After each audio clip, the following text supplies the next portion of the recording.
Ano bang ginagawa ng ibang Pilipino doon sa building na malapit sa ICC? Okay? Lalo na si Robin Padilla at kung sino-sino pa na mga Pilipino galing dito nagpunta ron. Okay? Lalo na siguro yung mga Pilipinong nandoon. Kasi ganito, ang ICC po ay hindi katulad ng local court sa Pilipinas na pwede mong pasyal-pasyalan, yung mga nakakulong pwede mong dalawin anytime, pwede kayong magprotesta, pwede kayong kung ano ang gawin bilang publicity o kung ano mang klaseng gimmick yan. Sa ICC po, baliwala yan. Dahil ang International Court Justice or Judge, walang pakialam sa rally. Walang pakialam kung artista ka o malaking tao ka o malaki ang pangalan mo sa bansang pinanggalingan mo tulad sa Pilipinas. Kaya yung pananatili ni Robin Padilla dun sa Europe, useless yon. Sana umuwi na lang siya rito at mag-prepare, maghanda para sa mga dapat na trabaho niya bilang senador ng Republika.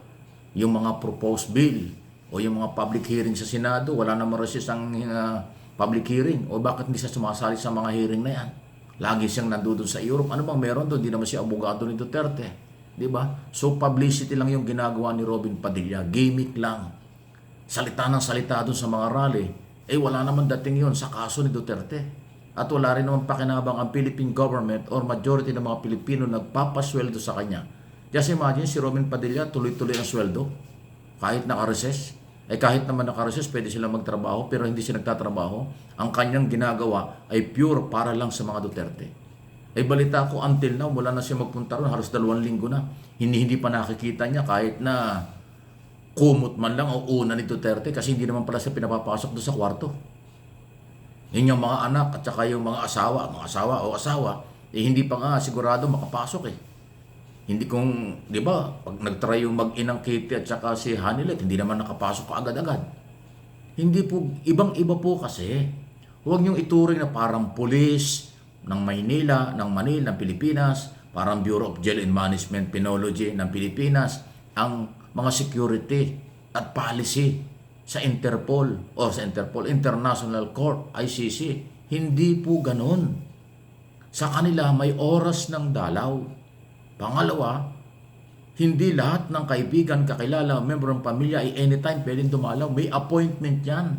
At hindi pwede ang maramihan pa isa-isa. Maswerte nga ako makadalawa.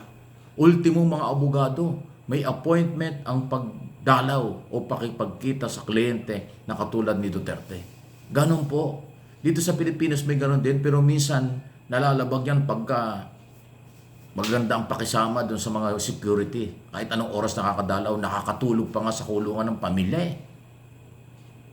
Ng mga nakakulong dito sa Pilipinas. Sa ibang bansa, hindi pwede yun. Kaya yung ginagawa ng mga Pilipino na pupunta ron, kahit na yung kanyang pamilya, si Sarah, si Hanilet, si Kitty, at kung sino-sino pa, nakita mo na doon sila, nakikita natin, lagi nasa kalye. Nandun sa open area ng tapat ng building. Hanggang doon lang.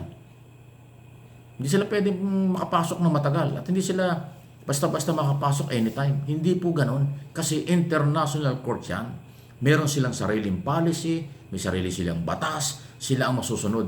Wala silang pakialam sa kung ano man gustong sabihin ng mga supporters ni Duterte. Huwag niyong i-apply ang kulturang Pilipino o style sa Pilipinas dyan sa labas ng bansa. Kayo namang mga OFW dyan sa Netherlands, at yung mga kapanalig na mga Duterte, sabihan ninyo ang kasamahan nyo. Alam naman ninyo, iba ang style sa abroad. Iba ang kultura, iba ang batas, iba ang policy, ibang-iba kayo sa Pilipinas. Bakit hindi nyo sinasabi? Kaya tuloy, sina Sara, si Robin Padilla, si Harry Roque na ngayon, nawawala na naman, nagtago na naman. At yung iba pang nagpupunta ron. Hanggang ganun lang yon. Hanggang doon lang kayo sa labas ng building. Nagpapalamig lang kayo at nagdadrama kayo doon sa harap ng media. Eh, yung isa pang nakita natin na lumabas yung tunay na ugali eh.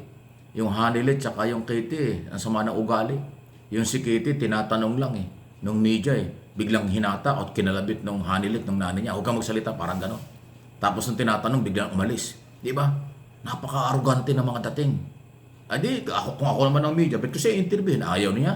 Yun naman, alam nyo, ang pagtatrabaho ng media, pag-interview ng media, yan para balita lang at para dun sa ini-interview. Hindi naman para sa media yan.